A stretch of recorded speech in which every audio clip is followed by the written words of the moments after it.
Hallelujah dear sisters and brothers, praise the lord. हर दिन प्रभु आप लोग के लिए जो वचन भेजते हैं वो वचन अमूल्य होते हैं। जो वचनों का इज्जत करता है, उसका कदर करता है, उसके आधे पाप धुल जाते हैं। प्रभु ने आशीष देता है। तो आज प्रभु आप लोगों के लिए जो वचन दिया वो है नीति वचन के 7 अध्याय में पहला वचन है, हे मेरे पुत्र, मेरी बातों को माना कर और मेरी आज्ञाओं को अपने मन में रख छोड़। प्रभु यहाँ कहते कि मैं जितने भी वचन भेजता हूँ सारे वचन मेरे ही हैं। और प्रभु कहते हैं इसे मानो, इसे ग्रहण करो, इसके अनुसार चलो। और इसमें लिखा है मेरी आज्ञाओं को अपने मन में रख छोड़। प्रभु कहते हैं मेरे जितने वचन हैं वो मेरी आज्ञा है, वो मेरे नियम हैं, उन सबको तुम मानो और अपने मन में रखो। और मन में रखने के बाद मन पवित्र होता है। मन पवित्र होता तो बुरे ख्याल नहीं आते। जब बुरे ख्याल नहीं होते तो पाप नहीं होता।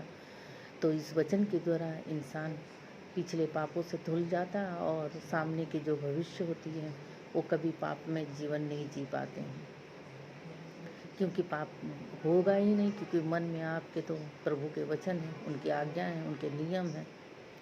प्रभु कहते हैं कि मेरी आज्ञाओं को पकड़ो, मेरे वचनों को अपने हृदय में पकड़ो और चलो। कौन से जीवन? धर्ममय जीवन। धर्ममय जीवन में आगे बढ़ते जाओ। प्रभु यहाँ पर स्पष्ट रूप से लिखा है, हे मेरे पुत्र। प्रभु यहाँ कहते हैं, हे मेरे पुत्र, मेरी बातों को माना कर। प्रभु हम सब को अपनी संतान मानता है।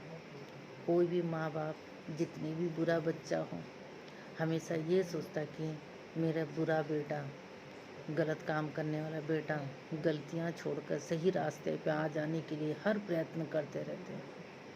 उसी तरह हमारे पिता, परम पिता परमेश्वर प्रभु, वो भी हम सबको संतान मानता। और हम जो अभी बुरे दलदल में फंसे हुए हैं, पाप की दलदल में फंसे हुए हैं, इस पाप से किस तरह छुटकारा दिया जाए, इसके लिए प्रभु ने अपने आप को बलि कर लिया, बलिदान चढ़ाया अपने आप को हम सब के पापों के लिए। और जो भी इंसान मेरे प्रभु को, जो हम सब का प्रभु है परमपिता परमेश्वर, और यह मानकर अपने आप को स्वीकार करे कि यीशु प्रभु ने हमारे पापों के लिए, हमारे पापों से छुटकारे के लिए, पाप में जीवन से बाहर निकालने के लिए अपने आप को बलिदान किया, ये मान ले तो उनके आधे पाप धुल जाते हैं। और उसे जो ग्रहण कर लेते हैं वो पूरे धुल जाते हैं और उनका फ्यूचर भी अच्छा होता है। और फ्यूचर के साथ साथ इस जीवन के बदले और एक जीवन जो जीते हैं वो जीवन भी सुनहरा होता है। इसलिए आप लोग इस वचन को कदर कीजिए।